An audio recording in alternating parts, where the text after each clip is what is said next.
keluar dari sesuatu yang dijanjikan atau dinyatakan oleh Allah sendiri. Sementara kalau jual beli dengan Allah itu ya pasti kemuliaan. Orang jual beli dengan manusia saja kemuliaan, asal tidak dalam tipu menipu. Jadi itu mungkin agak keliru kalau dikatakan bahwa transaksional dengan Allah itu seakan-akan gitu. Akhirnya malah kita memburukan apa yang sudah disampaikan oleh Allah, bahwa Allah itu ya memang jual beli dengan manusia, surga itu. Dan itulah bentuk kemuliaan dari Allah gitu. Allah menempatkan manusia yang hambanya ini sebagai mitra dalam kebaikan. Begitu mungkin dari pandangan saya. Cuma saya tidak bisa tangkap sepenuhnya apa yang disampaikan Kiai Koromah tadi karena terputus-putus. Tapi yang saya tangkap itu ada begitu gitu. Tapi kan intinya dapat ditangkap, Bang Med, ya kan? Mau ditanggapi saya. Iya.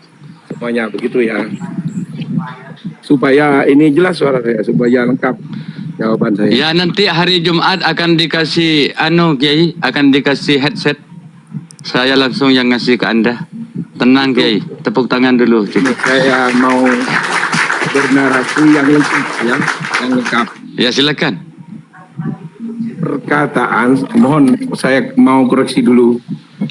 Bahasa transaksional, bahasa juga istilah mitra, ketika itu dinisbatkan atau ketika kita bahas kepada hubungannya kepada Allah, itu satu su'ul adab, secara adab itu tidak baik. Kemudian kedua, ada unsur merendahkan ketuhanan Allah Subhanahu wa Ta'ala. Ini mengapa demikian? Kita bahas dari depan. Saya kan sudah bilang bahwa itu adalah perangsangan.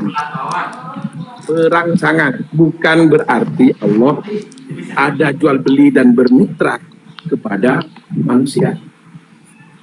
Karena kalau bermitra dan jual beli secara hakikat, ketika kita mau mengaplikasikannya kepada zat Allah, itu berarti ada nilai kemudian rugi, untung, ada yang jujur, ada yang tidak jujur, kemudian seperti yang dimaksud perangsangan begitu. Pernah orang itu bertanya sama dengan pertanyaan tadi kepada seorang alim yang bernama Syekh Muhammad Said Ramadan Al-Buti. Ini saya sudah turun dari mobil. Bagaimana wahai imam, kalau Allah berkata, wa tilkal jannatul lati uristumuha bima kuntum ta'malun, dan surga itu kami berikan sebab apa yang kalian lakukan. Ini kan berarti bersifat transaksional. Sama seperti itu pertanyaannya. Syekh Ramadan Buti kemudian menjawab dengan sebuah hadis, la yudkhila ahadakumul jannah amalu.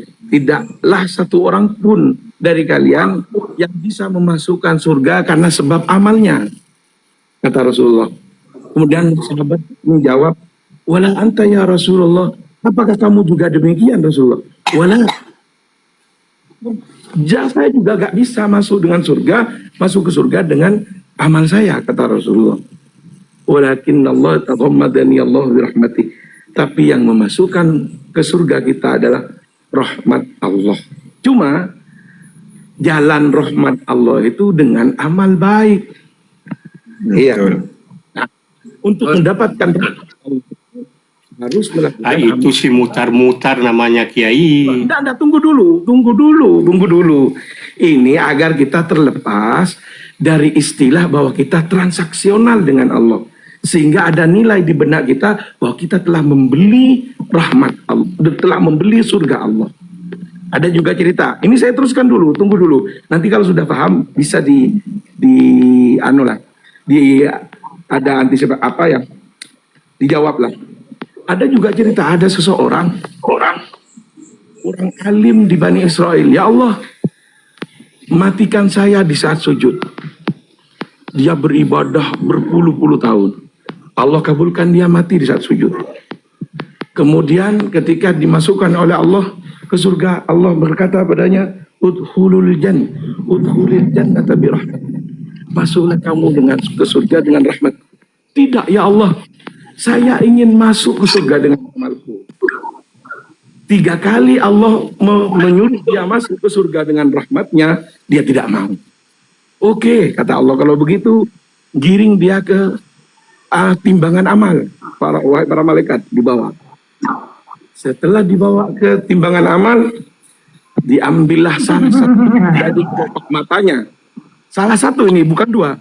Salah satu dari kelopak matanya, dia tempatkan di salah satu 2 timbangan itu nikmat Allah, dan ditaruhlah amal yang berpuluh-puluh tahun, ditaruhlah pada timbangan satunya. Ini masih kuat 1 kelopak mata yang diberikan oleh Allah. Kata Allah, kamu baca Quran, kamu jalan ke masjid, kamu karena mataku. Makanya kalau kalian menjawab ajakan sholat, hayya ala sholat, itu jawaban apa? La haula wala quwwata illa billah.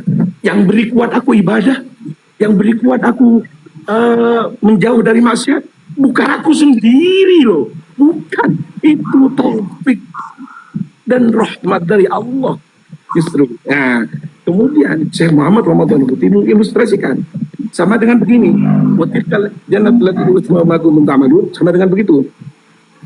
Dia punya anak, seorang tua punya anak kecil. Duduk di situ dulu, biar terak. Bagaimana anak itu suka untuk dermawan kepada orang lain, maka orang tua itu mengajarkan.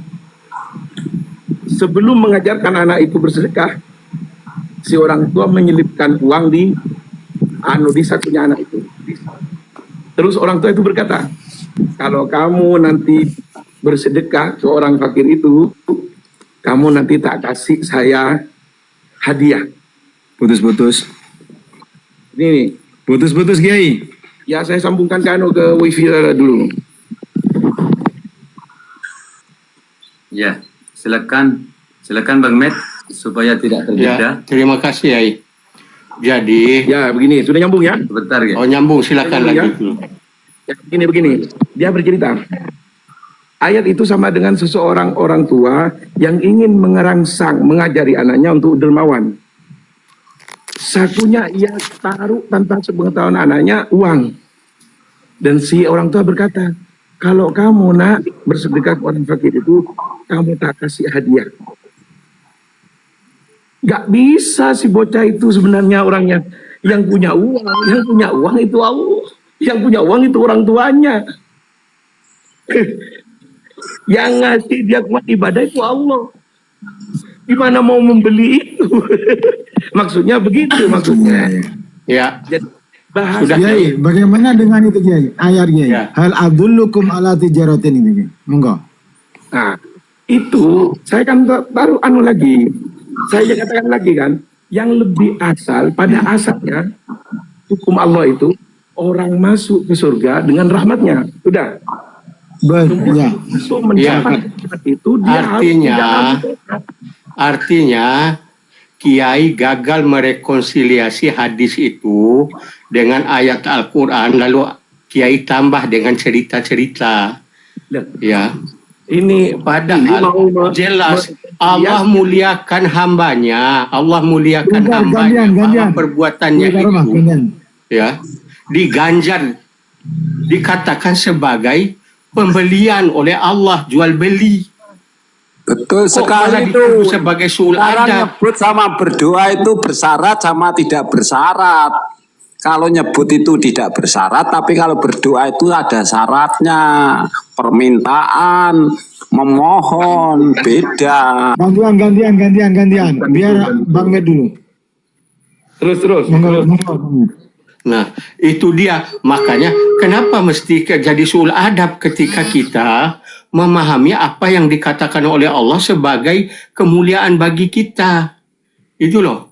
Kita dimuliakan oleh Allah sebagai perbuatan baik kita. Padahal hakikatnya memang berbuat baik itu sendiri juga sudah rahmat Allah. Itu. Nah, iya kan berarti mampu kan Bapak memahami saya? Iya, cuma ketika Kiai membatasi bahwa ketika mengatakan bahwa kita transaksi dengan Allah, loh Allah sendiri yang mengatakan transaksi, itu tidak perlu ditolak hanya karena memang segala kebaikan yang diterima oleh kita di sini dan di sana nanti di akhirat adalah rahmat Allah. Begitu maksud saya, Kiai. Paham juga ini. Maksud saya, kita jangan sampai memahami transaksional itu sama dengan transaksionalnya kita sesama. Setuju saya itu setuju Iya, karena bukan kita yang mengatakan kan Kiai, Allah yang mengatakan, maka tetap berbeda apa yang dikatakan Allah dengan apa yang kita katakan.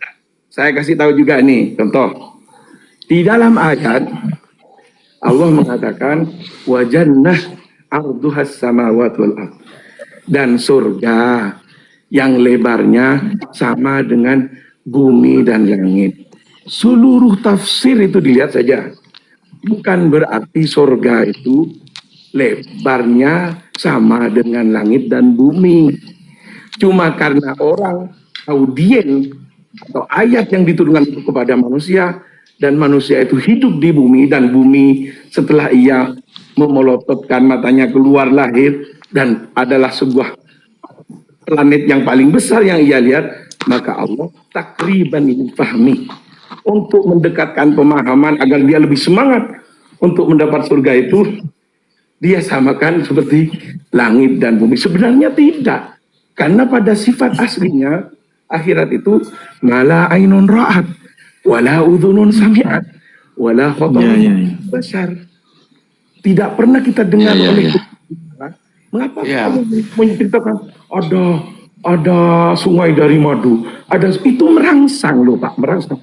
Bukan berarti artinya kita ingin terlepas dari bahasa transaksional yang seakan-akan mewajibkan kita kalau sudah amal kita soleh kita wajib masuk surga. Tidak.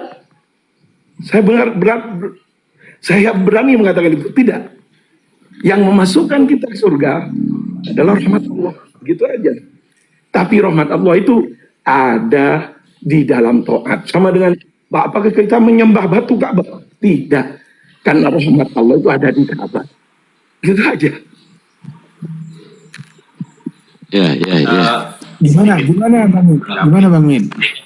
Kalau saya kalau saya nanti akan menuntut kepada Allah akan janjinya itu membayar setiap harga kebaikan saya, dan saya juga menuntut kepada Allah nanti untuk mengampuni segala dosa saya, karena Allah mengatakan dirinya adalah pengampun, maha pengampun. Itu saya Bang Med. Sebentar Bang Med ya. Jangan sampai ada Iya, sebentar Kiai. Bahasa penuntutan itu Iya. mewajibkan. Ya sebentar Kiai. Iya. Monggo, sebentar Kiai, saya menengahi dulu ya. Saya menengahi dulu begitu. Iya. Jadi karena itu sudah pernyataan dari Rasulullah, harus kita imani begitu. Nah, kemudian kalau tadi akan menuntut, Allah itu nggak bisa dituntut karena Allah itu maha tahu. Betapa banyak amal yang disetor ke Allah itu lolos dari penjagaan malaikat yang 7 langit ke atas itu, kok nyampe di hadapan Allah semuanya itu tertolak. Lemparkan ini amal ini pada yang punya amal gitu ya. Dia itu tidak ikhlas. Itu diketahui karena ikhlas itu urusan Allah. Jadi nanti nggak bisa main tuntutan gitu, karena Allah itu maha teliti. Wallahu khabirum bima ta'malun. Allah maha teliti dengan apa yang kamu lakukan. Ya, begitu Bang Med ya, begitu ya. Jadi begini ya, itulah kelemahan saya sebagai makhluknya ya. Demi selamat di hadapan Allah, saya menuntut janji Allah itu. Sementara Jangan begitu. sebentar dulu, jangan bilang jangan. Ini urusan saya dengan Allah ini, jangan dicampuri ya.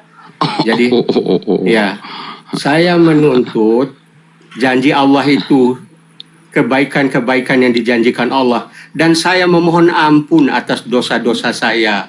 Dengan begitu saya pikir Allah itu yang Maha Pengampun, yang akan mengampuni saya. Maka berhargalah kehidupan ini. Maka maha mulialah Allah itu yang tidak mungkin bisa dikatakan sebagai yang maha kejam oleh saya. Tidak. Kalaupun sudah akhirnya ternyata jatuhnya adalah hukuman, itulah keadilannya. Itu Ya, Pak Med. sudah. Salahnya di mana? Ketika saya menuntut apa yang dijanjikan oleh Allah sendiri. Dengar, Pak Ya, Med. cukup. Silakan ditanggapi Kiai. Itu Pak Med berarti ada di grade husnudzon billah. Oh iya. Baik iya. saja. Iya. Sahih. Karena itu begini juga. Ya sudah. Jangan Iya. Ya sudah. pakai kata-kata yang bersifat menuntut lah. Karena sepertinya kita istighfar. Iya, untuk kata menuntut Allah itu terlalu lancang, Kiai, kata-katanya. Cuma itu. Ya, cuman gitulah. Iya. Hanya masalah. Terlalu vulgar. Terlalu Apakah Allah vulgar. mempersoalkan kata apa isi hati? Oh, iya, enggak, kata Pak, karena murtad itu ada 3, murtad bil lisan, bil qalbi, bil arkan. Enggak, maksud saya itu misal kata saya tadi, kalau Kiai Karomah sudah menempatkan kata saya itu sebagai bentuk ya bahwa saya berbaik sangka kepada Allah. Itu Kiai Karomah memberi penghargaan ya, menilai apa yang saya katakan itu kebaikan ada di hati saya. Tapi kalau ada yang mau akhirnya menghukumi saya, perkataan saya itu adalah lebih buruk, ya artinya menutupi segala kebaikan di hati saya, ya sudah, itu kembali kepada teman-teman yang menilainya. Begitu. Saya terima kasih Kiai Karomah atas doanya itu. Bukan berarti mau menyalahkan Bapak, bukan. Ini Nah, makanya saya terima kasih Kiai Karomah sudah memuliakan saya dengan mengatakan bahwa saya ya berbaik sangka kepada Allah. Nah, itu. Terima kasih. Tonton saja gitu. Ya, cukup ya. Cukup, terima kasih. Ya, silakan. Saya Bang Suret dulu. Silakan. Jadi Siapa ini? apa yang kata Bang Med tadi, Bang Suret. Tadi Oh, iya, memang kan silakan. di dalam Al-Quran ada beberapa itu kalau Allah sendiri yang melakukan jual beli gitu. Memang kalau kita pahami realitas jual beli itu, kalau kita punya uang 1.000, ya kita membeli sesuatu hal yang harganya 1.000. Tapi kalau Allah ini kan membalasnya itu enggak kayak gitu. Kalau amal kita itu dihargakan, tidak ada nilainya.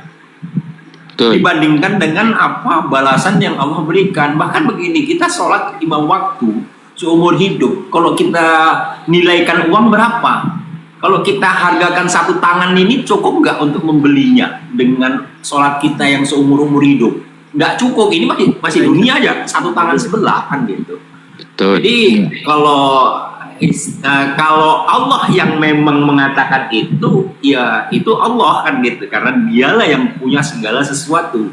Tapi kalau kita yang menuntut ataupun menuntut jual beli, malulah. Karena apa? Karena kita nggak ada harganya gitu. Nah, Mungkin begini Bang Surit ya. Berharga gitu ya. Mungkin begini Bang Surit, mari kita disadarkan dengan sebuah ayat. Innallaha ishtaral mu'minina bi anna lahumul jannah. Sesungguhnya Allah akan membeli orang mukmin itu dengan dibayar dengan surga. Itu rahmatnya, bukan karena amal kita. Seperti yang diterangkan Kiai tadi, setelah ditimbang mata yang sebelah tidak cukup untuk mensyukuri nikmat mata. Makanya di situ wa in ta'uddu nikmatallahi. Yang disebut itu nikmat, bukan yang jamak. Bukan yang jamak, ya kan? Satu saja. Ternyata betul itu. Begitu. Ya supaya tidak ya tepuk tangan dulu ya. Aduh. Allah karim. Ya Allah. Di sini ada kirosi di sini ya. Mantap ya. Iya mantap, ya, mantap. supaya tidak tidak tegang, agar saraf tidak tegang. Ya Allah. Silakan, ini kirosi. Ini ketemu guru dan murid ini. Ini dosennya, kirosi ini dosennya. Yang di atas ini pernah menjadi jadi koya. Itu dulu. Assalamualaikum. Waalaikumsalam. Silakan on cam Kiai Karomah. Ini kayaknya tidak ya sama apa ya mahasiswanya ini. Iya dulu itu Kiai, sekarang kan sudah relasinya beda. Itu lihat. Kiai dengan Itu lihat sudah. Itu lihat. Betul kan? Iya, Betul kan? saya paham ya. Nah di sini ini perlu diketahui Kiai Karomah doa ini jadi narasumber atau guru besar di room ini. Kalau saya ustadz kecil gitu ya, ustadz kecil saja tuh ya. Silakan lanjut. Nah, kecil. Kecil cabai rawit tuh. Iya. Aduh. Sekarang sudah jauh lebih besar mahasiswanya itu. Oh iya Pak. Sohe itu. Iya. Ya zahiran wa Ya batinan. silakan Kiai on cam supaya lebih ta'aruf gitu ya. Saya ketemu di rumahnya Kiai kemarin itu. Oh iya ya betul. Ini Dr. Rosi Kiai Karomah ya. Dr. Rosi. Wifi tadi putus. Iya. Silakan on cam. Ya sudah ta'aruf kita sudah. Silakan dilanjut pembahasan. Siapa yang jadi moderator di sini? Kayaknya ada yang tidak aktif moderator di sini. Kalau Ki Asra ini sebagai narasumber bisa ini apa ya bantu gitu ya. Coba saya minta monitor Mbak Diaja. Halo. Ya. Iya saya pasrahkan sama Anda karena lebih menyejukkan gitu ya supaya tidak panas gitu ya. Iya litas kuno ilaiha. Iya yang dibahas tadi itu ya Allah. lanjut. Iya. Silakan Mbak, Masuk silakan Eko Mbak. katanya. Masuk ya. Duh ya Allah. Masuk. Lanjut. Serius. Kalau saya mungkin Serius. jalan tengah saja Kiai. Jadi jalan tengah dari itu yang diperbincangkan dari awal itu antara Bang Mid dengan Kiai Karomah. Jadi gini, kalau kita mau bicara transaksi, sebenarnya sejak awal kita sudah punya hutang. Itu yang sering saya sebut dengan hutang eksistensial gitu ya. Hutang keberadaan kita itu sudah nggak mungkin bisa dibayar tunai kepada Allah gitu. Hutang penciptaan. Ya, itu namanya ad-dain al-wujudiyah mungkin itu ya. Itu kenapa kita juga disebut beragama dari unsur kata dasar yang sama kan, danah ya dinan wadainan, karena itu memang hutang itu. Hutang untuk terus menjadi hamba selama-lamanya kan begitu. Nah oleh karena itu kita nggak mungkin bisa bicara menuntut, nggak mungkin.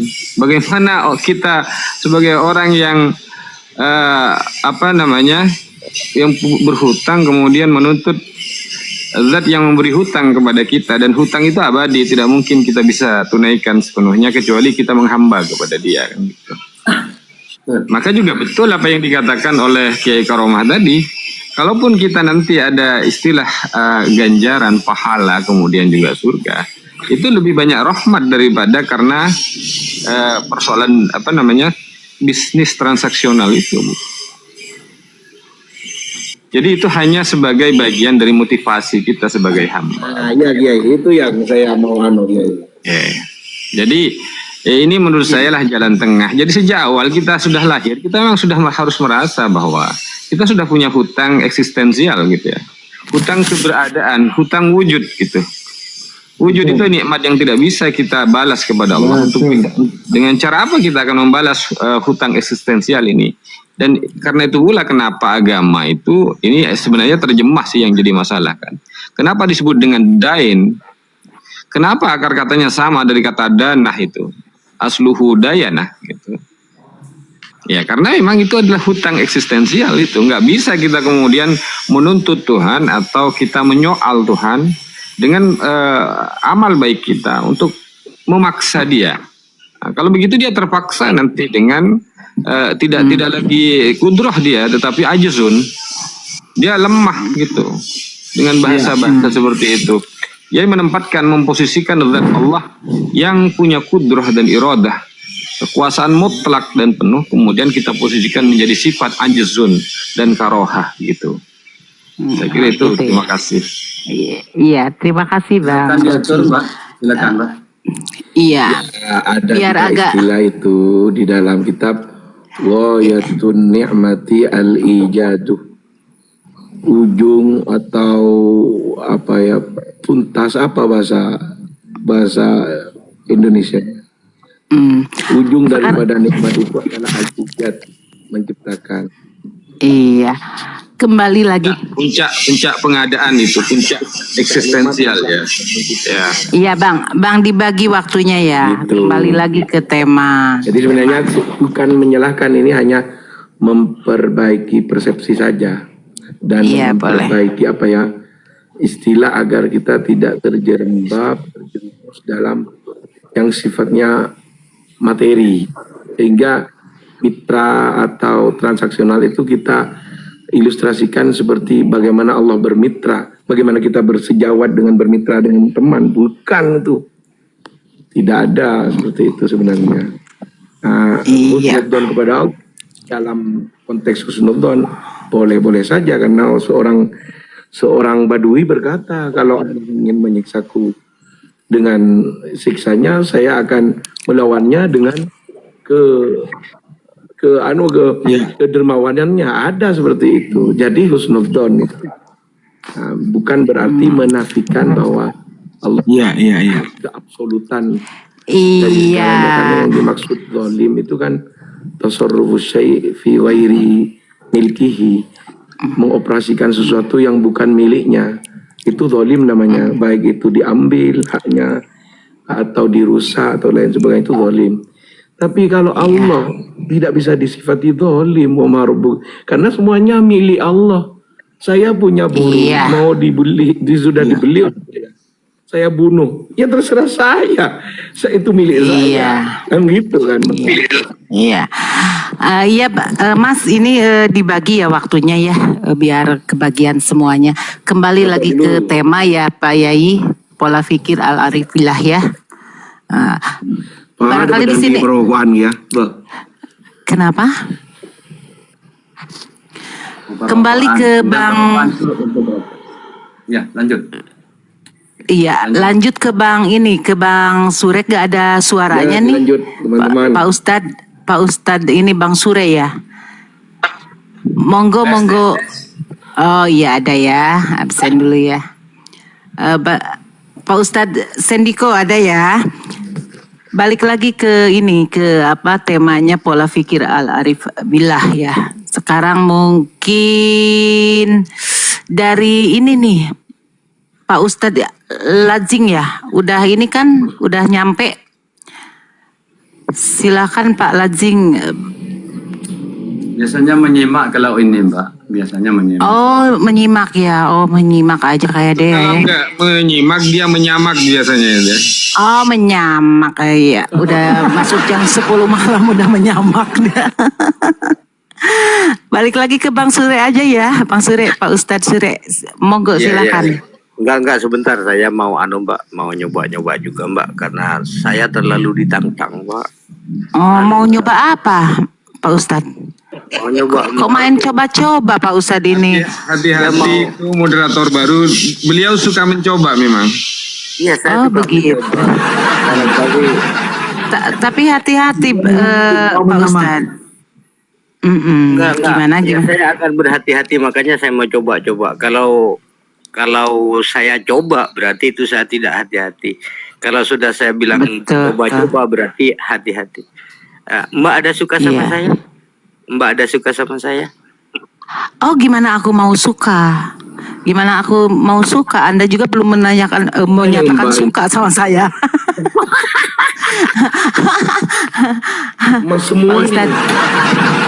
Pak Ustadz kembali ke tema Pak Ustadz. Pak Ustadz kembali ke tema ya. Jangan sampai karena gara-gara status janda Pak Ustadz ini nanti takutnya aku tergelincir, nanti aku nggak punya pegangan, nanti gimana gitu. Iya kembali ke tema. Iya kembali ke tema. Pak Bang Sure ya. Saya mau ikut ini Mbak, mau ikut Bang siapa tadi ini? Bang Muhammad ya. Biar saya jadi musuh teman-teman. Gini ya, kalau menurut saya itu cuman sekedar kata-kata dari Bang Muhammad ini yang kurang kurang lemes, ya kata orang Madura itu kurang lemes buat Allah itu, karena Allah itu Ta'ala gitu. Kita saja sama orang tua Bang itu sudah diperintahkan untuk merendahkan diri kepada orang tua gitu, apalagi sama Allah. Jadi kata-kata menuntut sama Allah itu kurang baik, jadi dirubah. Saya tidak menyalahkan pendapat Anda, cuman kata-katanya aja kurang pas gitu. Kurang pas. Untuk untuk apa namanya? Untuk pola pikir al-arif billah itu, untuk pola pikir al-arif billah, emang orang itu tidak ada kita masuk surga tanpa rahmat Allah, enggak ada, emang begitu. Cuman untuk mendapatkan rahmat itu, inna rahmatallahi qaribum minal muhsinin, itu sangat sekali untuk kita melakukan kebaikan. Tapi rahmat ini tidak bisa dituntut begitu, tidak bisa dituntut. Artinya pasrahkan saja kepada Allah dengan melakukan segala kebaikan. Kali-kali kita dapat rahmat Allah gitu. Berarti itu udah hak prerogatif Allah ya? Ya kalau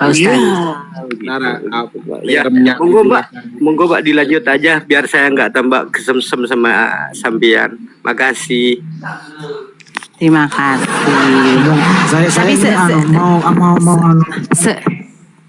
Sebentar. Ini Bang Med, maaf ya. Iya, saya moderator di sini. Enggak gini. Iya, Bang Med, Bang itu sebenarnya nggak apa-apa. Abang-abang semua itu ingin takut-takutnya istilah itu didengar oleh orang yang memang minim pengetahuannya, sehingga seperti orang Wahabi itu gayanya polanya kan transaksional. Ya. Dia cenderung radikal bahasa. Orang lain itu dianggap orang neraka semua gitu.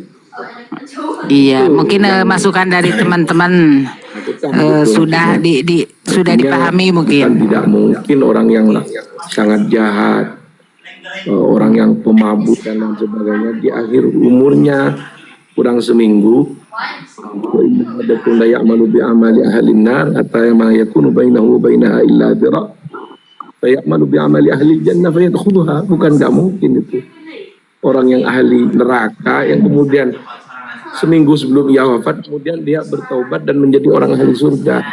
Nah, kita kadang-kadang kalau transaksional benar arahnya seperti itu. Kadang-kadang kita keluar dari masjid itu sudah merasa orang yang paling ahli ibadah. Iya, itu yang saya katakan. Kalau saya terima kasih. Ini gimana Pak ya? Ada orang yang sangat kaya raya. Ada. Boleh. Bang mau Karomah sebentar ya. Kita satu-satu ya. Sekarang iya, makasih. Saya mau bikin ilustrasi begini.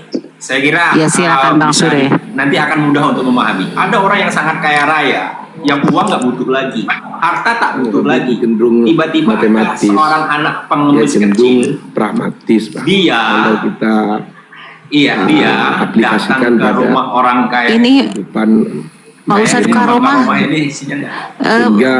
Pak Ustadz Karomah. Bernilai yang asalnya Pak Ustadz Karomah ini gimana ya? Iya. Moderator. Iya, Pak Ustadz Karomah, sebentar Pak Ustadz Karomah. Tujuh sama moderator Pak. Iya, satu-satu ya Pak Ustadz Karomah. Sebentar, sekarang Bang Sure dulu lanjutkan tadi Bang. Kalau yang itu tadi, kalau kita bikin ilustrasi begini, ada orang yang sangat kaya raya, yang nggak butuh uang, nggak butuh harta segala macam, kedatangan orang yang seorang anak kecil yang miskin, dan dia punya uang 1.000 rupiah, kepingin rumah gitu. Ya. Dan orang yang kaya raya ini yang rumahnya itu udah banyak kali diterimanya uang 1.000. Itu Bang Su itu kok. Ya kan seolah-olah transaksi nih. Sebentar. Sebentar Bang, Ustadz Karomah sebentar. Berarti sinyalnya apa enggak? Oh, enggak ada suaranya. Kalau suara saya dengar kepada yang lain. Di mute aja dulu itu Sinyalnya Ustadz beleng-beleng. Karomah. Iya beleng-beleng dia sinyalnya. Iya mungkin. Kalau suara saya dengar. Udah jelas. Yang lainnya bagus. Jadi saya bikin ilustrasi seperti Lanjutkan. itu. Bang Suret, bukan hanya suaranya yang jelas, songkoknya jelas hitam. Bang Suret suaranya nggak Maaf ya, ada. kalau sama hitam ya. Iya mungkin Bang itu Karomah yang Pak Ustadz Karomah yang macet mungkin Ya. Pak Ustadz Karomah yang macet. Lanjutkan Oke, Bang. saya lanjutkan ilustrasinya. Saya lanjutkan Nggak ada ilustrasi. suaranya Bang Suret. Jadi Ya, ampun. yang lain kan dengar.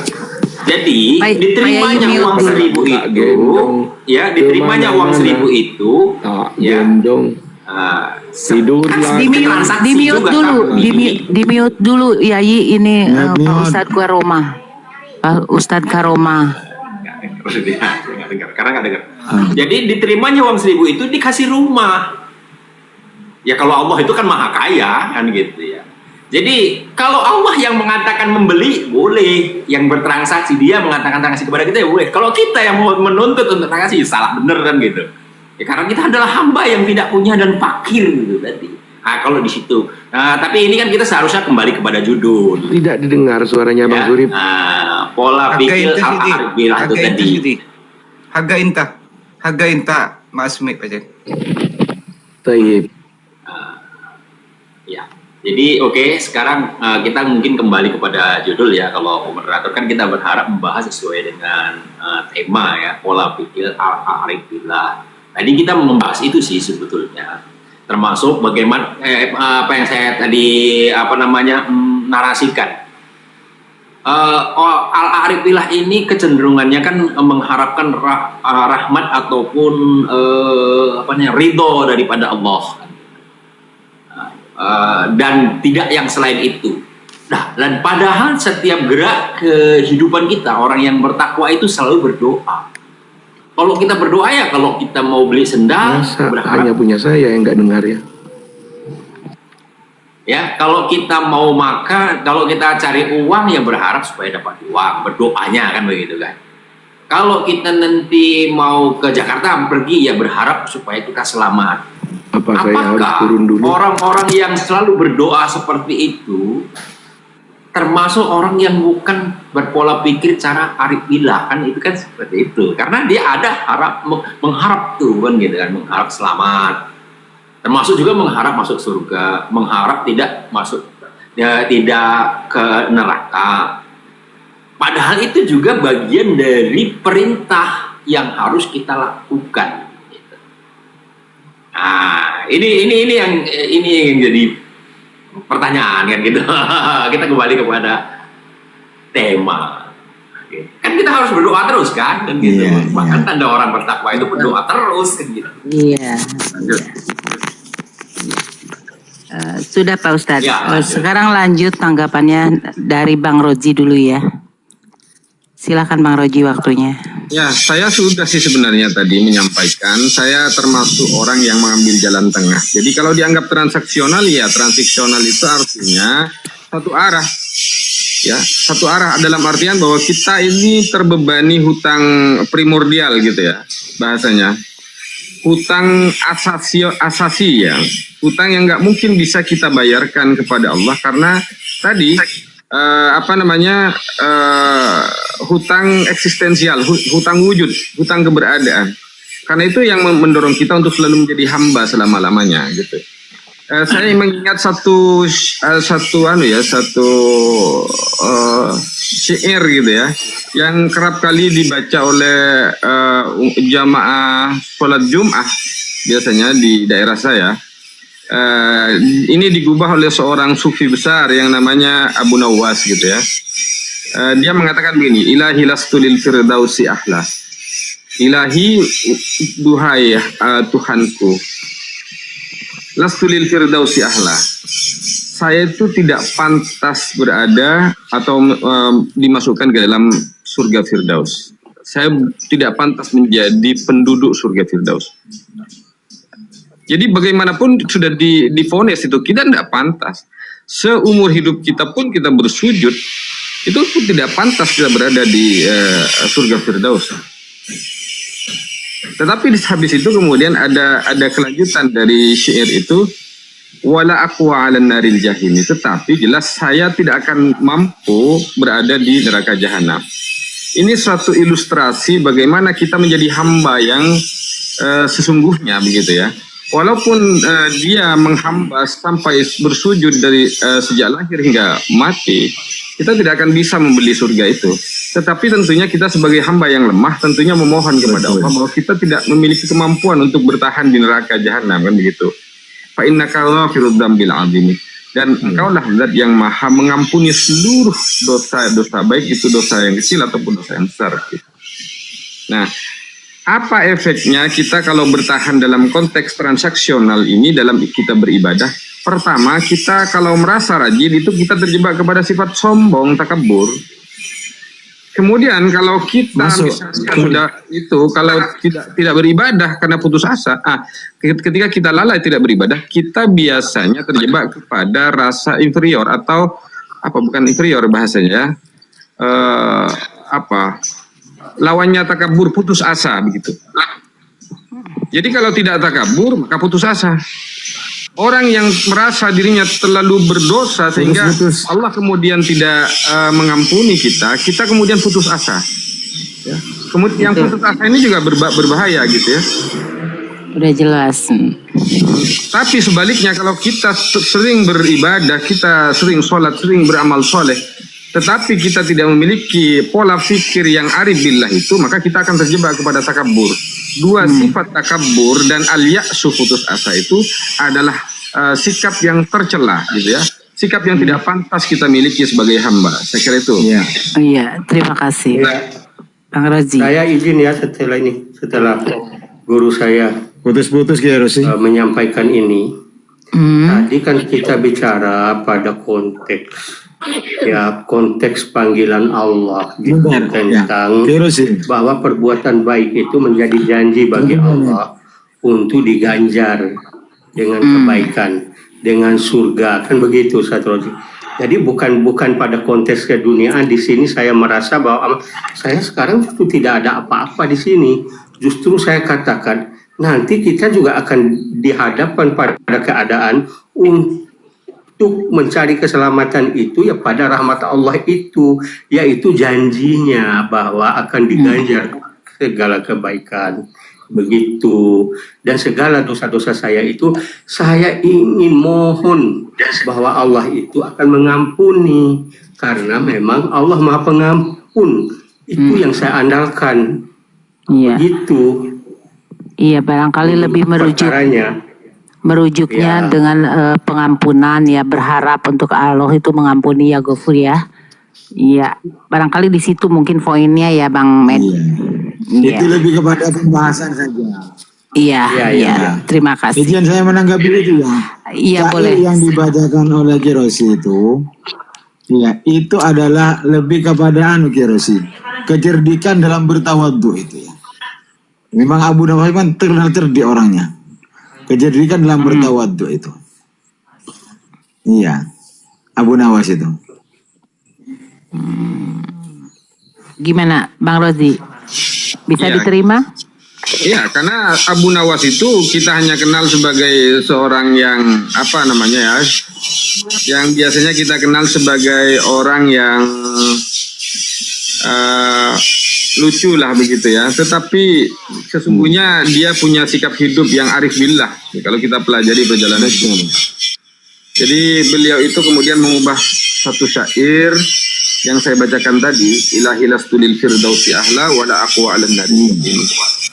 Nah, itu satu sikap yang ideal menurut saya, karena memang persoalan kita apakah nanti dapat pahala dengan perbuatan kita, dengan ibadah kita, itu tetap dalam konteks hanya bahwa kita itu bahwa Allah itu bersifat adil gitu ya. Allah itu bersifat adil. Tetapi sekali lagi yang disampaikan oleh Kiai Karomah tadi, Allah itu bagaimanapun dia bersikap, dia dalam konteks adil karena dia pemilik mutlak begitu. Bukan seperti kita, ya. Dia bukan pemilik yang relatif seperti kita. Kita kan hanya diberi hak memiliki, bukan pemilik yang sesungguhnya. Terima kasih. Iya. Boleh nyambung? Nah, Ini Silakan. kayaknya itu kan pembahasan Iya, iya. pembahasan itu bentar, serupa tidak sama Iya. dengan Badui yang juga menuntut itu ya. Kalau memang Allah itu akan menghisap saya yang Rasul, maka saya akan tuntut Allah ya. Sebesar mana ya karunia Allah dibanding dengan dosa saya? Kan seperti itu kurang lebihnya itu. Iya. Lebih besar mana karunia Allah, rahmat Allah dengan dosa saya, begitu. Nah, Itu dalam apa namanya konteks pembahasan yang semacam itu ya. Artinya apa? Ya memang itu agak janggal, memang itu agak janggal. Tetapi ketika apa namanya penyampaian yang semacam itu karena apa namanya itu mengedepankan bentuk daripada keagungan dan kebesaran Allah, itu memang apa namanya ya, agak rawan juga karena status kita makhluk begitu. Statusnya makhluk. Maka yang paling titik aman adalah itu kejadian tawadhu'nya Abu Nawas. Dia mengaku tidak pantas jadi ahli surga, tapi dia juga tidak kuat di neraka. Ini kalau yang mengadili malaikat, beleng-beleng jadinya malaikat itu. Untungnya Allah itu yang maha kuasa itu. iya. Makanya kalau menurut saya ya Aduh, lagi ada nyubi, kata ini arih nafsaka minat tadbir. Iya bang ya, Bang Rosi ya. Arif nafsaka minat tadbir, pama qama bihi ghayraka, angkah la taquma bihi anta li nafsika. Kayaknya itu yang perlu dipikir-pikir ya. Yang perlu dipikir, jangan ndak usah tadbir lah, biarin aja. Itu apa terserah Allah. Wong ini kita semua dihidupkan juga apa sudah banyak ya pemberian Allah pada kita. Iya. Monggo. Saya mau standby seterusnya ini, tapi tetap on di sini. Iya, kembali lagi sekarang ke mungkin Abang Rahman ya. Dibuka mute-nya Bang Rahman, barangkali mau menanggapi atau apa. Ya. Memberikan. Silakan Bang. Terima kasih saudaraku. Sebenarnya sih apa yang disampaikan semuanya alhamdulillah Bang Ben itu melihatnya dari satu sisi itu silakan, tetapi dalam kaidah umum kita harus, ini sebenarnya soal adab sebenarnya saja, ini soal adab dalam kepada Allah Subhanahu wa taala. Kita ini adalah makhluk. Itu soal itu saja sebenarnya. Soal adab. Saya juga berkeyakinan, saya kan seorang dokter yang memahami tentang segala. Saya punya mata ini ada 7 lapis.